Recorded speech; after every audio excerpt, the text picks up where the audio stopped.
നമസ്കാരം. അവിടെ ഇവിടെയുമായിട്ട് കിടന്ന് വിമർശിക്കുന്ന ആൾക്കാർക്ക് പട്ടിയുടെ വില പോലും കൊടുക്കരുത്. അവന്മാരെയൊക്കെ എന്തിനാണ് മൈൻഡ് ചെയ്യാൻ പോകുന്നത്? റീച്ച് ഉണ്ടാക്കാൻ വേണ്ടിയിട്ട് അവന്മാരൊക്കെ കിടന്ന് കാണിക്കും. ഓക്കെ, ഇത് അഖിൽമാരെ ഭയങ്കര മാരകമായിട്ടുള്ള ഒരു എന്താ പറയാ, കയ്യിൽ നിന്ന് ട്രിഗറായി വേറെ ലെവലിലേക്ക് മാറിക്കൊണ്ടിരിക്കുന്ന കാഴ്ച കാണുന്നത്. ഇന്നലെ നട്ടപ്പാതിരാത്രിക്ക് പുള്ളിയിട്ട് എല്ലാവർക്കും നമസ്കാരം. നമ്മുടെ അഖിൽമാരാർ വെല്ലുവിളിച്ചത് നിങ്ങൾ എല്ലാവരും കണ്ടു കാണുമല്ലോ. ഇന്നലെ ഭയങ്കര വെല്ലുവിളിയായിരുന്നു. യൂട്യൂബേഴ്സ് എല്ലാവരും നമുക്ക് വട്ടമേശ സമ്മേളനം ഇരുന്നിട്ട് നമുക്ക് ഫുഡൊക്കെ കഴിച്ചിട്ടിരുന്ന് അങ്ങോട്ട് ചർച്ച ചെയ്യാം. നിങ്ങൾക്ക് തന്നെ വലിച്ചു കീറണമെങ്കിൽ കീറാം. വൻ വിഷയമായിരുന്നു നമ്മുടെ മാരാർ. അപ്പോൾ ഇന്നലെ മാരാറിന്റെ വെല്ലുവിളി ഇങ്ങനെയായിരുന്നു: ആർക്കെങ്കിലും എന്നോട് വട്ടമേശ സമ്മേളനത്തിലിരുന്ന് സംസാരിക്കാൻ താല്പര്യമുണ്ടെങ്കിൽ മെസ്സേജ് മീ. നമ്മൾ എന്തിനാ മെസ്സേജ് ചെയ്യണമെന്നായിരുന്നു എൻ്റെ ചോദ്യം. നമ്മൾ ഇമ്മ മലിഞ്ഞു കിടക്കണം, നമുക്ക് വേറെ പണിയുണ്ട് ബായി. ഇപ്പോൾ യൂട്യൂബേഴ്സ് എന്നുള്ള രീതിയിലാണ് നിങ്ങൾ പറഞ്ഞത്. ആരെയും പേരെടുത്ത് പറഞ്ഞില്ല. നിങ്ങൾ ഉദ്ദേശിച്ച ആരെയെന്നൊക്കെ എനിക്കറിയാം, പക്ഷെ ആരുടെയും പേരെടുത്ത് പറഞ്ഞില്ല. യൂട്യൂബേഴ്സ് എന്ന് പറയുമ്പോൾ നമുക്ക് എല്ലാവർക്കും അത് ബാധിക്കപ്പെടും. വീഡിയോ ഇടുന്ന എല്ലാവർക്കും അത് ബാധിക്കപ്പെടും. അതുകൊണ്ട് തന്നെയാണ് ഞാൻ ഈ വീഡിയോ ചെയ്യുന്നത്. Okay, fine. അപ്പോൾ നിങ്ങൾ വെല്ലുവിളി, ഭയങ്കര വെല്ലുവിളി, ആരും നിങ്ങൾക്ക് മെസ്സേജ് അയച്ചില്ലെന്ന് പറഞ്ഞ് നിങ്ങൾ വീണ്ടും ആക്ഷേപിച്ചുകൊണ്ട് കളിയാക്കിക്കൊണ്ട് വീഡിയോ വേറെയും ഇട്ടു. ഓക്കെ, ആ വീഡിയോ നമുക്കൊന്ന് കാണാം. നമസ്കാരം. അവിടെ ഇവിടെയുമായിട്ട് കിടന്ന് വിമർശിക്കുന്ന ആൾക്കാർക്ക് പട്ടിയുടെ വില പോലും കൊടുക്കരുത്. അവന്മാരെയൊക്കെ എന്തിനാണ് മൈൻഡ് ചെയ്യാൻ പോകുന്നത്? റീച്ച് ഉണ്ടാക്കാൻ വേണ്ടിയിട്ട് അവന്മാരൊക്കെ കിടന്ന് കാണിക്കുന്നത് എന്നാണ് എൻ്റെ എല്ലാ സുഹൃത്തുക്കളും എന്നോട് പറഞ്ഞത്. പക്ഷേ ഞാൻ അങ്ങനെ ചെയ്തില്ല എന്ന് മാത്രമല്ല, നിങ്ങൾക്ക് അർഹിക്കുന്ന പരിഗണന നൽകുകയും അർഹിക്കുന്ന അംഗീകാരം നൽകുന്നതിന്റെ ഭാഗമായിട്ടാണ് നിങ്ങളോട് നേർക്കുനേരെ സംവദിക്കാമെന്ന് ഞാൻ പറഞ്ഞത്. അതുകൊണ്ട് തന്നെ ഇന്നലെ കഴിഞ്ഞ ദിവസം ഞാനൊരു വീഡിയോ പോസ്റ്റ് ചെയ്തിരുന്നു. നമുക്ക് നേർക്കുനേരെ സംവദിക്കാം. എൻ്റെ മുഖത്ത് നോക്കിയിട്ട് നിങ്ങൾക്ക് ഞാൻ ചെയ്ത തെറ്റുകളും എൻ്റെ തെമ്മാടിത്തനങ്ങളും എൻ്റെ നിലപാടില്ലായ്മകളും എൻ്റെ കഴിവുകേടും ഒക്കെ തന്നെ വലിച്ചു കയറാനുള്ള ഒരു അവസരമാണ് ഞാൻ നിങ്ങൾക്ക് ഒരുക്കി തന്നത്. പക്ഷേ ദൗർഭാഗ്യവശാൽ ഒരാൾ പോലും ചേട്ടാ ഞാൻ തയ്യാറാണ്, അല്ലെങ്കിൽ അഖിലെ ഞാൻ തയ്യാറാണ്, നിങ്ങൾ ഡേറ്റും തീയതിയും ഫിക്സ് ചെയ്തോളൂ, ഇതാണ് എൻ്റെ മൊബൈൽ നമ്പർ എന്ന് പറഞ്ഞിരുന്നെങ്കിൽ ഏതെങ്കിലും ഓൺലൈൻ പ്ലാറ്റ്ഫോമുകളുമായി സംസാരിച്ച് തീർച്ചയായും ഇത്തരം ഒരു സംവാദത്തിന് നമുക്ക് തയ്യാറാകാമായിരുന്നു. പക്ഷേ അതിനുള്ള ഒരു ചങ്കുറപ്പും അല്ലെങ്കിൽ അതിനുള്ള ഒരു നട്ടലിന്റെ ഉറപ്പുമൊന്നും ഇല്ലാത്തതുകൊണ്ട് നിങ്ങൾക്ക് നിങ്ങളുടെ പണി തുടരാം. പണ്ട് നമ്മുടെ ഒരു ജനൻ ടിവിയുടെ ചർച്ചയിൽ സീക്രട്ട് ഏജന്റ് സായിയോട് പറഞ്ഞത്, നിങ്ങൾ അടച്ചിട്ട റൂമിൽ ഒരു മൊബൈൽ എടുത്തു വെച്ച് ഈ ലോകത്തെ മുഴുവൻ വിമർശിച്ച് നന്നാക്കാൻ ശ്രമിച്ചോളൂ. നേർക്ക് നേരെ മുഖത്ത് നോക്കി സംസാരിക്കാൻ അഖിൽമാരാറിനോട് ഗഡ്സില്ല എന്നാണ് അഖിൽമാരാർ പറഞ്ഞു വന്നത്. നിങ്ങളൊരു കാര്യം മനസ്സിലാക്കണം, നിങ്ങൾ പറഞ്ഞ ഉടനെ നിങ്ങളെ മെസ്സേജ് ഒന്ന് നമ്മൾ ഇടണോ? എന്താണ് ആൾക്കാർ വന്നിട്ട് നിങ്ങളെ നേരെ ഇൻസ്റ്റാഗ്രാമിൽ നിങ്ങൾ പറഞ്ഞതുപോലെ ചെയ്യാൻ നമുക്കെന്തോടെ? നമ്മൾ മലിഞ്ഞു കിടക്കണ? ഞങ്ങൾക്ക് കുറച്ച് പൈസയും കാര്യവും ഫെയിമൊക്കെ ഉണ്ട്, ഓക്കെ ഫൈൻ. പക്ഷെ എന്നും പറഞ്ഞ് നാട്ടുകാർ നിങ്ങൾ പറഞ്ഞ ഉടനെ മെസ്സേജ് വേണമെങ്കിൽ സമ്മതിക്കണം, അല്ലെങ്കിൽ സംസാരിക്കണം, ചർച്ച ചെയ്യണമെന്നുണ്ടെങ്കിൽ ഇങ്ങോട്ട് മെസ്സേജ് ഇടുക. മനസ്സിലായി? അതാണ് ചെയ്യേണ്ടത്. ഇങ്ങോട്ട് മെസ്സേജ് ഇടണം. അതാണ് എൻ്റെ അഭിപ്രായം. മനസ്സിലായി? അല്ലാതെ നമ്മൾ അങ്ങോട്ട് ഇടിച്ചു കയറി ഇടേണ്ട ഒരു കാര്യവുമില്ല. എന്നിട്ട് വന്നിരുന്ന പട്ടിയുടെ വില പോലും തരത്തില്ല. നിങ്ങളെ കൂട്ടുകാർ ആരൊക്കെയോ പറഞ്ഞത്. എന്റെ പൊന്നടാവേ തള്ളി മറിക്കുന്നത് നിങ്ങളെ തള്ളുകളും കാര്യങ്ങളും എല്ലാം കൂടി വലിച്ചൊരു നാട്ടുകാരെ മുമ്പിൽ ഇട്ട് കൊടുത്തപ്പോൾ അടുത്ത് സംവദിക്കാൻ വരും. നിങ്ങൾ തള്ളി മറിച്ചുകൊണ്ടിരുന്നതും നിങ്ങൾ ആദ്യം ഇരുന്നതും പിന്നെ അത് മാറ്റി പറഞ്ഞതൊക്കെ എല്ലാം നമ്മൾ 4 ആൾക്കാരായിട്ട് വലിച്ചു കീറിയത്.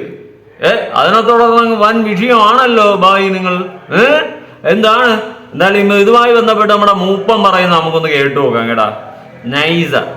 ഓക്കെ, ഇത് അഖിൽമാരെ ഭയങ്കര മാരകമായിട്ടുള്ള ഒരു എന്താ പറയാ, കയ്യിൽ നിന്ന് ട്രിഗറായി വേറെ ലെവലിലേക്ക് മാറിക്കൊണ്ടിരിക്കുന്ന കാഴ്ച കാണുന്നത്. ഇന്നലെ നട്ടപ്പാതിരാത്രിക്ക് പുള്ളിയിട്ട വീഡിയോ ഇന്ന് രാവിലെ കാണാനിടയായി. നമ്മളെല്ലാവരും ജോലിയും കൂലിയൊക്കെ ഉള്ള ആളാണ് മിസ്റ്റർ അഖിൽമാരാർ, നിങ്ങളത് മനസ്സിലാക്കണം. അതോടൊപ്പം തന്നെ ഞാൻ ഈ വെല്ലുവിളി 100% ഏറ്റെടുക്കുന്നു. നാളെ രാവിലത്തേക്ക് ചെയ്യാനുള്ള വീഡിയോ കണ്ടന്റൊക്കെ നാളെ ചെയ്ത് നിങ്ങൾ ആ വീഡിയോ അപ്ലോഡ് ചെയ്യാൻ വേണ്ടി കാത്തിരിക്കുകയായിരുന്നു. എന്തായിരുന്നാലും ഈ ഒരു സാധനം ചലഞ്ച് ഏറ്റെടുക്കുന്നു. നിങ്ങളോട് നേരിട്ട് സംവദിക്കാൻ ഞാൻ റെഡിയാണ്. നിങ്ങളുടെ ഇൻബോക്സിനകത്ത് വന്നിട്ട് മെസ്സേജ് അയക്കാനും താല്പര്യമില്ല. അതോടൊപ്പം തന്നെ എൻ്റെ നമ്പർ നിങ്ങളുണ്ടല്ലോ. അപ്പോൾ എൻ്റെ നമ്പർ നിങ്ങളുണ്ടെങ്കിൽ നിങ്ങൾ എന്നെ വിളിച്ച് പറഞ്ഞാൽ മതി, എവിടെ വരണമെന്ന് പറഞ്ഞാൽ മതി, ഞാൻ അവിടെ വന്നേക്കാം. അതോടൊപ്പം തന്നെ ഇത് വരാൻ താല്പര്യമുള്ള യൂട്യൂബേഴ്സ് ഒക്കെ വരികയും ചെയ്യും. അപ്പം നിങ്ങൾ പറഞ്ഞ കണക്കിന് ഏതെങ്കിലും അടച്ചിട്ട റൂമിൽ ആയിരിക്കരുത്. ഈ ഒരു സാധനം ഒരു പബ്ലിക് പ്ലാറ്റ്ഫോമിൽ തന്നെ, അഥവാ 4 ആൾ കൂടുന്നിടത്ത് തന്നെയാണ് മാരാരും കിട്ടേണ്ടത്. 4 ആൾ കൂടുന്ന സ്ഥലത്ത് മാരാർ എത്രയൊക്കെ ആൾക്കാരെ കുറിച്ച് ഒരുപാട് പേരെ വിളിച്ച് വരുത്തി ഭക്ഷണം തരാനെന്നൊക്കെ പറഞ്ഞു. നിങ്ങളുടെ ഭക്ഷണമൊന്നും വേണ്ട മാരാരെ, കാരണം നമ്മൾ ജോലി ചെയ്ത് പൈസ ഉണ്ടാക്കുന്നുണ്ട്. അതിൽ അത്യാവശ്യം കുഴപ്പമില്ലാത്ത രീതിയിൽ ഭക്ഷണം കഴിച്ച് പോകാനും പറ്റും. അതുകൊണ്ട് മാരാരുടെ ചിലവിലുള്ള ഭക്ഷണം കഴിക്കാനും തീരെ താല്പര്യമില്ല. പിന്നെ മാരാർ എല്ലാ തിരക്കുകളെല്ലാം കഴിഞ്ഞ് അർദ്ധരാത്രി നട്ടപ്പാതിരാത്രിക്ക് വന്ന് ലൈവ് കിട്ടിയിട്ടൊക്കെ പോയി. പിന്നെ നമ്മൾ പറഞ്ഞ കണക്കിന് നമ്മുടെ സമയത്തിനല്ലേ മറുപടി തരാൻ പറ്റുള്ളൂ. മാരാർ നട്ടൽ ഉറപ്പിന്റെ തീരുമാനം എടുക്കുന്നത് നിങ്ങൾ വീഡിയോ ഇട്ട് അടുത്ത ദിവസം നമ്മൾ മറുപടി പറഞ്ഞില്ലെന്ന് പറഞ്ഞാണോ നട്ടലിന്റെ തീരുമാനം എടുക്കുന്നത്? ഇപ്പം സമയം 11:47. കുറച്ച് മുമ്പ് ഒരു സംഭവം ഇത് എനിക്ക് വിളി വന്നു. ഇതുപോലെ സാധനം പുള്ളിക്കാർ ഇട്ടിട്ടുണ്ട്, നിങ്ങൾ ആരും മറുപടി കൊടുക്കാത്തുണ്ട്, പുള്ളിക്കാരൻ എന്താ പട്ടികയുടെ വിലയില്ലാന്നൊക്കെ പറഞ്ഞിട്ട് സാധനം വന്നു പറഞ്ഞിട്ട് ഇട്ട ഓൺ ദ സ്പോട്ട് തന്നെ എന്തായാലും ജോലി ഇടയിൽ തന്നെയാണ് ഞാനിപ്പോൾ ഈ ഒരു ഇത് ചെയ്യുന്നത്. സോ അതുകൊണ്ട് മാരാർക്ക് മാത്രമല്ല ഈ ബാക്കിൽ ഇരിക്കുന്ന സാധനമുള്ളത്, നമുക്കുണ്ട്. നട്ടൽ തന്നെയാണ് അതിന്റെ പേര്. അതുകൊണ്ട് കൂടുതൽ ട്രിഗർ ആവണ്ട. എന്തായിരുന്നാലും എനിക്ക് നിങ്ങളോട് നേരിട്ട് സംസാരിക്കാൻ തന്നെയാണ്, സംവദിക്കാൻ തന്നെയാണ് താല്പര്യം. അതിന് തീർച്ചയായിട്ടുള്ള സമയം നിങ്ങൾ വിളിച്ച് പറഞ്ഞാൽ നിങ്ങൾ ഇൻബോക്സിൽ ഒന്നും സമയം കാലം ഒന്നും നിശ്ചയിക്കാൻ താല്പര്യം എനിക്കില്ല. പിന്നെ നിങ്ങൾ ബാക്കിയുള്ള എല്ലാം അറേഞ്ച് ചെയ്തോളൂ. നമുക്ക് നേർക്ക് നേരെ ഒന്ന് സംവദിക്കാം. ഒരുപാട് കാര്യങ്ങൾ ചോദിക്കാനുണ്ട്. നിങ്ങൾ പറഞ്ഞിട്ടുള്ള കാര്യങ്ങളിൽ നിന്നും നിങ്ങൾ പറഞ്ഞതിൽ നിന്നും വിഭിന്നമായി പ്രവർത്തിച്ച കാര്യങ്ങളും അടക്കം പിന്നെ കുറേ അധികം ആരോപണങ്ങൾ നിങ്ങളുടെ മേൽ ഉന്നയിക്കപ്പെട്ട കാര്യങ്ങളും അതുപോലെ തന്നെ ബിഗ് ബോസ് ഹൗസിന്റെ അകത്ത് നിന്ന് നിങ്ങൾ മെഡിക്കൽ റൂമിലേക്ക് പോയിട്ട് വന്നതിന്റെ കുറച്ച് കാര്യങ്ങൾ അടക്കം പല കാര്യങ്ങളും നേരത്തെ തന്നെ ചോദിക്കാം. ചോദിക്കാറുണ്ട്. അത് നേരത്തെ തന്നെ ചോദിക്കുകയും ചെയ്യും. സ്ഥലവും കാലവും ഒക്കെ നിശ്ചയിച്ചിട്ട് എന്തായാലും ബിഗ് ബോസ് വരാൻ വേണ്ടി പോകുന്ന 10-ാം തീയതി. അപ്പം ഇതിനിടയ്ക്ക് എപ്പോഴാണെന്ന് വെച്ചാൽ നിങ്ങൾ സമയം തീരുമാനിച്ചാൽ മതി. ഞാൻ എന്തായിരുന്നത് ഈ മാസം 9-ാം തീയതി വരെ ഞാൻ നല്ല തിരക്കായിരിക്കും. കാരണം നിങ്ങൾക്ക് മാത്രമല്ല തിരക്ക്, നമുക്ക് ജോലി തിരക്കാട്ടോ, ജോലിയുടെ തിരക്കാണ്. അപ്പോൾ അതിനുശേഷമുള്ള ദിവസങ്ങളിൽ മാരാർ ഫിക്സ് ചെയ്തോളൂ. തീർച്ചയായിട്ടും നമുക്കത് കാണാം. ബാക്കിയുള്ള കാര്യങ്ങളെല്ലാം വഴി അറിയിക്കാം. നാളെ വിശദമായ വീഡിയോ ഞാൻ വിടുന്നുണ്ട്. പിന്നെ ബാക്കി മാരാരുടെ വെല്ലുവിളി വളരെ ശക്തമായ രീതിയിൽ തന്നെ ഏറ്റെടുക്കുന്നു. ഈ വെല്ലുവിളി നടത്തിയ മാരാർ സ്ഥലമൊക്കെ ഫിക്സ് ചെയ്തിട്ട് എൻ്റെ നമ്പർ ഉണ്ടല്ലോ മാരാരുടെ. മാരാർ എന്തായാലും ബിഗ് ബോസിൽ പോകുന്നതിന് എന്നെ വിളിച്ചിട്ടാണ് പോയിരുന്നത്. അപ്പോൾ അതുപോലെ തന്നെ മാരാർക്ക് നമ്പർ ഉണ്ടല്ലോ. അപ്പോൾ നിങ്ങൾ എന്നെ ഇങ്ങോട്ട് വിളിക്കുക. വിളിച്ചിട്ട് നിങ്ങൾ എവിടെ വെച്ചാണ് നമുക്ക് മീറ്റ് ചെയ്യാൻ പറ്റും. നിങ്ങൾ ഓൺലൈൻ പ്ലാറ്റ്ഫോമോ നിങ്ങൾ 1000 പേര് 10,000 പേരൊക്കെ ഭക്ഷണം കഴിക്കാനുള്ള ആൾക്കാരെ വിളിച്ചു കൂട്ടി, കൈയടിക്കുന്ന ആൾക്കാരെ വിളിച്ചു കൂട്ടി നിങ്ങൾ വരിക, നമുക്ക് കാണാം. അപ്പൊ മൂപ്പൻ നല്ല വെല്ലുവിളിക്കുന്നുണ്ട്. മാരാർ ഈ വെല്ലുവിളി ഏറ്റെടുക്കുമോ എന്നാണ് അടുത്ത എന്റെ ചോദ്യം. നിങ്ങളെ വെല്ലുവിളി ഏറ്റെടുക്കാൻ മൂപ്പൻ തയ്യാറാണ്. പക്ഷെ നിങ്ങൾ ഈ പറഞ്ഞതുപോലെ നിങ്ങളുടെ മറ്റേ ഇൻസ്റ്റാഗ്രാമിലൊന്നും മെസ്സേജ് ഇടേണ്ട കാര്യമൊന്നും ആർക്കുമില്ല. എന്തോന്നടേ മറ്റത് നിങ്ങൾ വേണമെങ്കിൽ വിളിക്കൂ, അല്ലെങ്കിൽ ഇങ്ങോട്ട് മെസ്സേജ് ഇടൂ. ഇതാണ് എല്ലാവരും ചെയ്യേണ്ടത്. അല്ലാതെ നമ്മൾ അങ്ങോട്ട് വന്ന് നിങ്ങളെ വെല്ലുവിളി ഏറ്റെടുക്കേണ്ടത് നമ്മളാരുടെ? നമുക്കും ഇല്ലേ നിലയും വിലയും കാര്യങ്ങളും? നിങ്ങൾക്ക് മാത്രമേ ഉള്ളൂ നിലയും വിലയും കാര്യങ്ങളും ഒക്കെ? അല്ലേ? ആണ്, അങ്ങനെയാണ് അതിന്റെ ഇരിപ്പ് വെച്ചത്. ചുമ്മാ വന്നിട്ട് മാരാറങ്ങ് മാസം പോലെ അങ്ങ് കാണിച്ച് നട്ടലിന് ഉറപ്പില്ല, പട്ടി വില പോലും കൊടുക്കരുത്. നിങ്ങൾ ഇൻഡയറക്ട്ലി പറയുന്നതല്ല, ഡയറക്ട്ലി ആണിത് ഒരുമാതിരി ബാക്കിയുള്ള യൂട്യൂബേഴ്സിനെ കളത്തണമെന്ന് നല്ല പോലെ മനസ്സിലാവും. പട്ടിയുടെ വില പോലും തരത്തില്ല എന്നുള്ള രീതിയിലൊക്കെ കൂട്ടുകാർ പറഞ്ഞെന്നും അതേ തുടർന്ന് നട്ടലിന് ഉറപ്പില്ല എന്നുള്ള രീതിയിലൊക്കെ നിങ്ങൾ പറയുമ്പോൾ അത്യാവശ്യം ചോറുണ്ണോന്ന് അറിയാം നിങ്ങൾ ഇട്ട് പിടിക്കുന്നതാണ്. പിന്നെ ഒരു കാര്യം മനസ്സിലാക്കുക, നിങ്ങളുടെ കള്ളത്തരങ്ങളും നിങ്ങൾ കാണിച്ച പരിപാടികളും ഒക്കെയാണ് വലിച്ചു കയറി ചവരി ഒട്ടിച്ചിട്ടുള്ളത്, നാട്ടുകാരെ മുമ്പിൽ പറഞ്ഞിട്ടുള്ളത്. കാരണം ഏഞ്ചലീന പറഞ്ഞ് ഏത് പാതിരാത്രിയും എന്താവശ്യം ഉണ്ടെങ്കിലും വിളിക്കാമെന്ന് പറഞ്ഞ മാരാറിനെ നട്ട ഉച്ച വെയിലത്ത് വിളിച്ചിട്ട് പോലും ഫോൺ എടുക്കാത്തതാണ് മാരാർ. അതാണ് പറയുന്ന വാക്കിന് വില ഉണ്ടാവണം, അല്ലെങ്കിൽ അങ്ങനെ പറയാൻ പോകരുത്. എന്തിനും ഏതിനും കൂടെ ഉണ്ടാവുമെന്ന് പറഞ്ഞിട്ട് അവസാനം ഒരാവശ്യം വെറുതെ വിളിച്ചല്ലല്ലോ, ഒരാവശ്യം വന്നാൽ എന്തെങ്കിലും വിളിക്കുമ്പോൾ എടുക്കാതിരിക്കുക എന്ന് പറയുന്നത് അത് ഭയങ്കര മോശമാണ്. അപ്പോൾ വാക്കിനും നട്ടലിനും ഉറപ്പില്ലാത്തത് ആരാണെന്ന് സ്വയം അങ്ങ് ചിന്തിക്കുക. മനസ്സിലായ? പിന്നെ ഇനാഗ്രേഷന്റെ കാര്യവും അതുപോലെ തന്നെ.